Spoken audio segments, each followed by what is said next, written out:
Hello everyone, स्वागत है आपका डेली करंट अफेयर्स की क्लास में।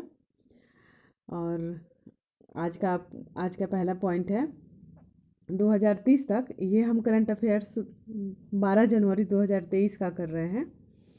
और आज का पॉइंट है 2030 तक सेवानिवृत्ति की रिटायरमेंट की आयु 62 से बढ़ाकर 64 बरस करने की घोषणा की है। तो ये की है फ्रांस ने। वहाँ पे जो 62 बरस में रिटायरमेंट हो जाता था उसे अब 64 बरस कर दिया गया है फ्रांस में 2030 तक। और ये किया है वहाँ की जो पीएम है एलिजाबेथ बॉर्न ने। और जो वहाँ के राष्ट्रपति हैं वो है इमैनुअल मैक्रो, वहाँ के राष्ट्रपति हैं। और इसके साथ ही कुछ इंपॉर्टेंट पॉइंट्स देखेंगे। और हाँ सॉरी, ये इसलिए किया है इन्होंने 62 से 64 बरस बढ़ाया है ताकि वहाँ वित्तीय स्थिरता को लाने के लिए किया गया है ये। और इसके साथ ही देखेंगे कि जो फ्रांस है उसकी राजधानी पेरिस है। और जो पेरिस है वो सीन नदी के किनारे स्थित है। और जो पेरिस है फ्रांस में ही एक आंदोलन चलाया गया था, येलो वेस्ट आंदोलन। तो ये येलो वेस्ट आंदोलन इम्पोर्टेंट हो जाता है। तो ये इसका उद्देश्य था, खाद्य तेल की कीमतें वहाँ बढ़ गई थी, जो जिससे खाना बनाया जाता है उस तेल की कीमत बढ़ गई थी। इसके लिए वहाँ पर येलो वेस्ट आंदोलन चलाया गया था फ्रांस में। तो ये इंपॉर्टेंट हो जाता है यहाँ से, तो इसे ध्यान रखेंगे। अगला पॉइंट है हेनले पासपोर्ट इंडेक्स 2023 जारी हुआ है। तो इसमें सबसे टॉप पे कौन है? तो इसमें सबसे टॉप पे है जापान। और जापान का जो पासपोर्ट है वो 193 देशों में इससे यात्रा आप कर सकते हैं। और हेनले पासपोर्ट इंडेक्स का उद्देश्य होता है कि कितने देशों में हम बिना वीजा के यात्रा कर सकते हैं, तो उसके लिए है। तो टॉप पे जापान है। और जो अपना इंडिया है उसका रैंक है 85th, 50वां 85th रैंक है इंडिया का। और इंडिया के पासपोर्ट से सिर्फ 59 देश में ही यात्रा कर सकते हैं। और जो बॉटम है, सबसे जो नीचेला पायदान पे है, वो है अफ़गानिस्तान इसमें। और टॉप पे है जापान। तो ये इंपॉर्टेंट हो जाता है, यहाँ से ध्यान रखेंगे। अगला पॉइंट है गोल्डन ग्लोब अवार्ड 2023। तो गोल्डन ग्लोब अवार्ड 2023 दिया गया। तो ये इसलिए इम्पोर्टेंट होता है क्योंकि इसमें इसका जो एक आरआर मूवी है इंडिया का, राजा मौली ने जो बनाई है, उस फिल्म का जो नाटू नाटू गीत था, जिसका हिंदी में अर्थ होता है नाचो नाचो, उस गीत को एशिया में पहली बार गोल्डन ग्लोब अवार्ड मिला है। बेस्ट ओरिजिनल सॉन्ग का अवार्ड मिला है इसको। और जो ये सॉन्ग है इसके डायरेक्टर हैं MM किरवानी। और जो आरआर मूवी है उसके जो डायरेक्टर हैं वो राजा मौली हैं। तो ये इंपॉर्टेंट है, यहाँ से ध्यान रखेंगे। और अगला पॉइंट है नासा के द्वारा हाल ही में किस भारतीय मूल के वैज्ञानिक को चीफ टेक्नोलॉजिस्ट बनाया गया है? तो नासा के द्वारा हाल ही में जिनको चीफ टेक्नोलॉजिस्ट बनाया गया है वो है AC चारनिया ने रिप्लेस्ड किया है भाविया लाल को। और ये जो भाविया लाल है वह नासा की कार्यवाहक प्रमुख रह चुकी हैं। तो ये यहाँ से इम्पोर्टेंट हो जाता है। इसके साथ ही इम्पोर्टेंट पॉइंट देखेंगे सिरिसा बांदला। तो सिरिसा बांदला जो है भारतीय मूल की है, ये अंतरिक्ष यात्री हैं। और ये वर्जिन गैलेक्टिक कंपनी के वाले से गई थी अंतरिक्ष में। और अगला पॉइंट है राष्ट्रीय युवा महोत्सव 2023। तो राष्ट्रीय युवा महोत्सव ये 12 से 16 जनवरी मनाया जाएगा। और ये जो स्वामी विवेकानंद है उनकी जयंती 12 जनवरी, स्वामी विवेकानंद का जन्म हुआ था 12 जनवरी 1863 को। तो उनकी जयंती के अवसर पर मनाया जाता है राष्ट्रीय युवा महोत्सव। और ये इस बार का जो है 26वां है। और ये जो 26वां मनाया जा रहा है वो धारवाड़ हुबली कर्नाटका में मनाया जा रहा है। तो ये इम्पोर्टेंट है।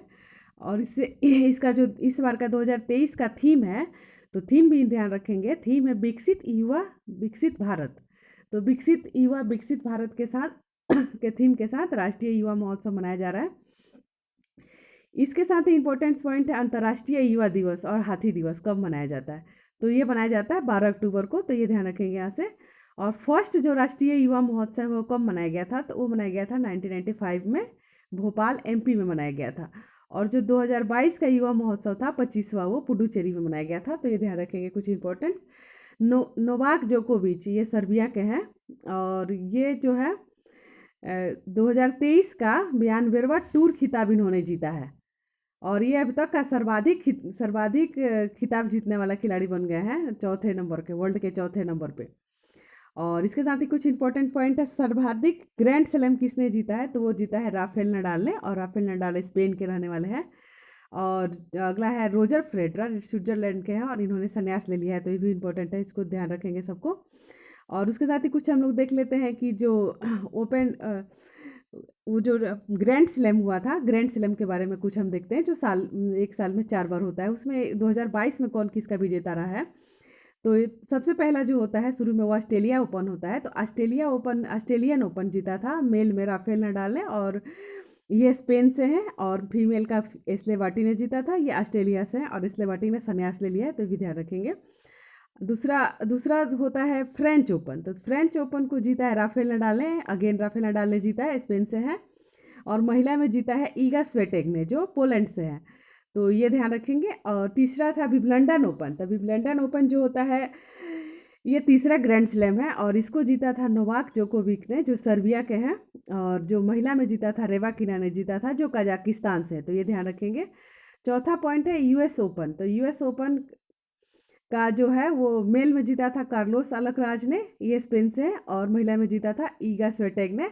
और जो विंबलडन ओपन का जो रेवाकिना है कजाकिस्तान से, वो एशिया की पहली महिला है जिन्होंने विंबलडन ओपन जीता है, ग्रैंड स्लैम जीता है, तो ध्यान रखिएगा। और अगला पॉइंट है 7वां नंबर, वो है सबसे तेज भुगतान ऐप कौन सा लॉन्च हुआ है। जो अभी प्रवासी भारतीय दिवस हो रहा था 9 जनवरी से को, तो वो उसमें ये लॉन्च हुआ सबसे तेज भुगतान ऐप, तो ये हुआ पे रूपी। तो ये ध्यान रखेंगे, पे रूपी, ये 24/7 और कभी भी बिल पेमेंट इससे किया जा सकता है, तो ये पे रूपी है। और अगला पॉइंट है वर्ष 2022 में PM 2.5 भाग के आधार पर सबसे प्रदूषित शहर।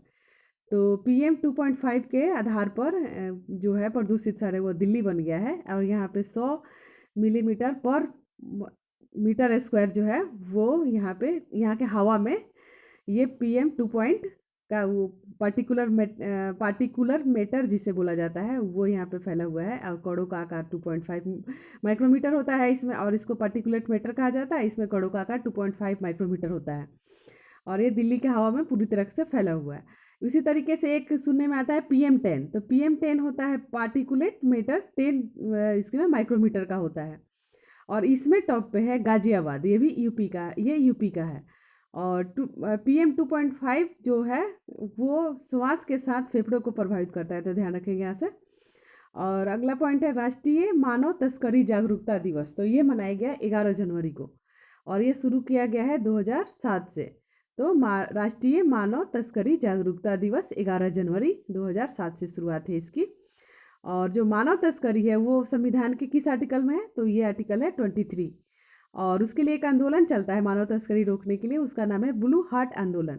तो ब्लू हार्ट आंदोलन मानव तस्करी को रोकना, ये ध्यान रखेंगे। और आर्टिकल 23 और 11 जनवरी को राष्ट्रीय मानव तस्करी जागरूकता दिवस मनाया जाता है, 2007 से शुरू हुआ है। अगला है डॉक्टर टेहनसम ई उदयवाड़िया, इनका निधन हो गया। ये कौन थे, और इनको पद्म पुरस्कार से भी सम्मानित किया गया था। BC रॉय अवार्ड जो चिकित्सा का सबसे बड़ा अवार्ड है वो भी इनको मिला था। पद्म विभूषण मिला था इनको।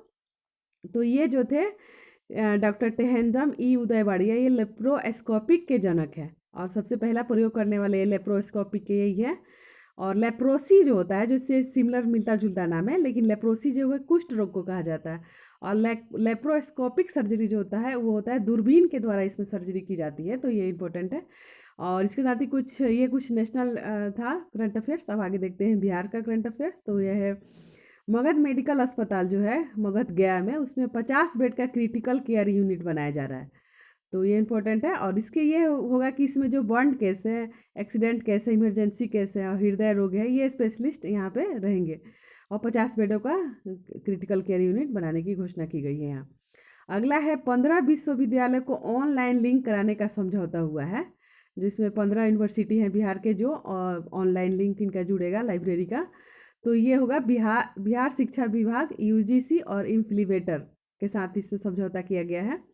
और ये होगा इसमें कि ऑनलाइन जो अवेलेबल बुक है उसे आप घर बैठे भी मंगा सकते हैं, तो इम्पोर्टेंट है। अगला पॉइंट है बिहार नगर पालिका प्लास्टिक अपशिष्ट प्रबंधन मॉडल उपविधि को स्वीकृति दी है। तो ये स्वीकृति मिली है बिहार नगर पालिका प्लास्टिक अपशिष्ट प्रबंधन संशोधन 2022 के द्वारा, तो ये इंपॉर्टेंट हो जाता है, ये ध्यान रखेंगे यहाँ से। और इसका उद्देश्य होगा यही स्वच्छता अभियान और स्पेशली प्लास्टिक उन्मूलन। और ये ध्यान रखने वाली बात है, इंपॉर्टेंट पॉइंट, कि 1 जुलाई 2022 को बिहार सहित पूरे इंडिया में सिंगल यूज प्लास्टिक को बैन कर दिया गया है, इसे राष्ट्रीय स्तर पर, तो ध्यान रखेंगे। अगला है third ASEAN Bharat grassroot innovation forum के modified walker with adjustable legs, तो इसमें फर्स्ट अवार्ड मिला है। जो third ASEAN Bharat grassroot innovation forum हुआ था, ये कंबोडिया में आयोजन हुआ था इसका, और इसमें modified walker with adjustable leg, modified walker with adjustable leg के लिए जो अवार्ड मिला है वो अपने बिहार की एक लड़की को मिला है, जिनका नाम है शालिनी कुमारी, हमारे पटना से है। और इसमें स्पेशली दक्षिण एशिया, दक्षिण पूर्व एशिया के युवाओं को शामिल किया जाता है। अगला पॉइंट है मनरेगा श्रमिकों को पेंशन देने के लिए कल्याण निधि बोर्ड का गठन किया है। कहाँ की सरकार ने? तो ये केरल की सरकार ने किया है। और